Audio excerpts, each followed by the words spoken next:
Well, hello everyone. I'm Blair Bryant with the Steller Group. And I'm Emily Lomborg. And here we are for our February 2022 market update.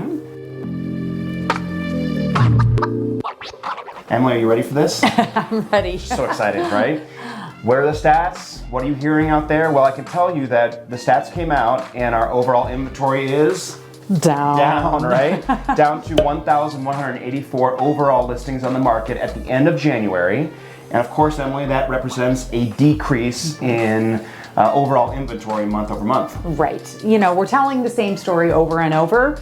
The average home on the market from 1985 to, right up to the 2020 would have been around just under 13,000 homes on the market at the end of January. So obviously, we're way below that, which has been the same story we've been telling for over a year now. Right, but usually when you see that stat, you see an increase in the average detached sale price. And if you look at that stat this month, the average detached, so this would be homes, the closing price at the end of January was actually down month over month. Yeah.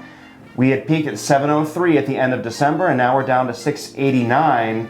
Emily, I think this kind of speaks to what's happening in the market a little bit. Yeah, we're down in inventory, but prices maybe have peaked a little bit. And I think maybe they found, okay, this 700 price point is kind of our ceiling for most buyers. Well, and especially this time of year. I mean, we don't know exactly what the spring market will bring. Right. Inventory will open up a little bit, and we'll kind of see what pricing does as inventory does slightly open up. But speaking about inventory, we're going back to that stat of typically, historically, this time of year, we're seeing just under 13,000 homes on the market, whereas now we're at 1,100. We've been saying this over and over and over, which, I think the market is feeling a little bit of a panic about the low inventory. Right.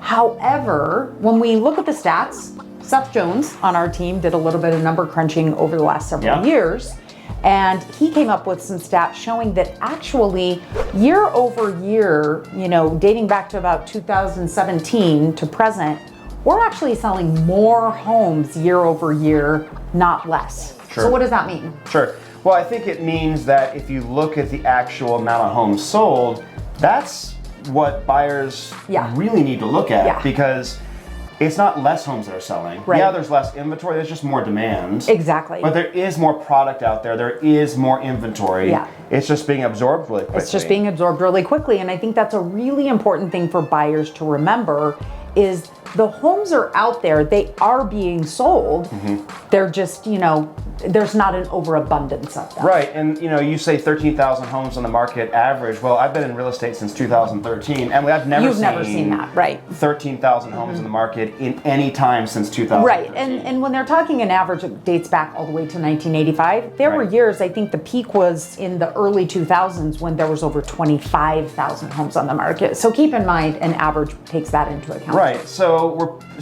shining a little silver lining on the current inventory crunch. And really what it is more of a demand crunch. And so on the horizon, we see interest rates looming, going up, right? They're inching up. How is that going to affect our real estate market? Well, I mean, the interest rates going up always affect affordability, and that's going to affect, the amount of purchasers we have in the market at different price points. So that's going to have an impact on things in addition to just the spring market is coming and seasonality. And seasonality is going to just bring some additional inventory to the market. Yeah, so increased inventory. And I think, getting back to that interest rates comment, it's a little bit of a boogeyman, right? I think finding, when you work with a good lender, that they're going to be creative with how they structure your loan. Absolutely. There's so much. I think one of the big differences between 2007, 2008, where we had 5-year ARMs and just these horrible, horrible loans, lenders have a lot of different products out there that can work with you, what your budget is, what your down payment is,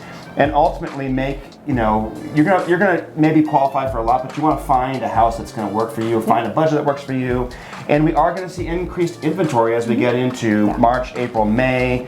It always spikes in about June, July. That's when we're going to see the most inventory on the market. So here we are, February 2022, folks.